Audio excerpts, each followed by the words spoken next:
কোনো মানুষকে যদি বারবার বলে বোঝাতে হয় আমাকে গুরুত্ব দাও, আমার যত্ন নাও, আমাকে ভালোবাসো, আমায় আগলে রাখো, তাহলে সে মানুষটা অন্তত ভালোবাসে না।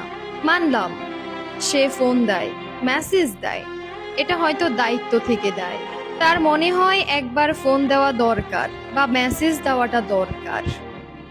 এই যে আমি আপনাকে বারবার বলি আমার যত্ন নিতে, আমার যত্ন নেওয়া কম হচ্ছে, আমায় ভালোবাসুন, আমার ভালোবাসা কম হচ্ছে, তাহলে আর আপনি আমাকে কই ভালোবাসলেন? আগের রাগ দেখাতেন, অধিকার দেখাতেন, আস্তে আস্তে সব ভুলে যাচ্ছেন, আমায় যত্ন নেওয়া ভুলে গেলেন। ভালোবাসেন কিনা আমি অন্তত বলতে পারছি না। আপনার থেকে এখন সবকিছুই আমার চেয়ে চেয়ে নিতে হয়। আমি জানি সম্পর্কটা আর আগের মতো নেই, তবুও সম্পর্কটা হয়তো কোনো কারণে টিকে আছে।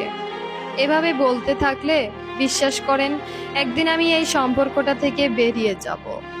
আপনাকে মেসেজ দিলে তো তার রিপ্লাই দিবেন তো দূরেরই, সিন পর্যন্ত করেন না, অথচ ঘন্টার পর ঘন্টা ফেসবুকে থাকে। আর কিছু বললেই বলেন ব্যস্ত ছিলাম, আমার ভালো লাগে না। অজুহাতের তখন শেষ নেই। আজকাল ফোন দিয়ে আর কোনো কথাই নেই, অন্য ফোন নিয়ে ভিডিও দেখায় ব্যস্ত হয়ে পড়েন, অথচ অপর পাশে কেউ একজন যে আছে তার কথা আপনার মনেই থাকে না।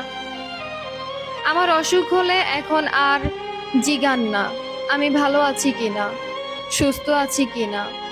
বিশ্বাস করেন ছোট ছোট বিষয়গুলো আমাকে এত পরিমাণ কষ্ট দেয়, কি বলবো আর। আমি তো বলেই দিয়েছি, আপনার যদি মনে হয় আমাকে আর ভালো লাগতেছে না আপনি আমাকে বলেন, কিন্তু এমন ব্যবহার আমি নিতে পারছি না। আমার বড্ড কষ্ট হয়। না আপনি ছাড়বেন, আবার না আপনি ধরবেন। এমন সম্পর্কগুলোতে যারা আছে তারা বুঝবে একই রকম রিলেশনশিপে থাকাটা কতটা যন্ত্রণা। এসব সম্পর্কগুলো অনেক বেশি কষ্টের হয়।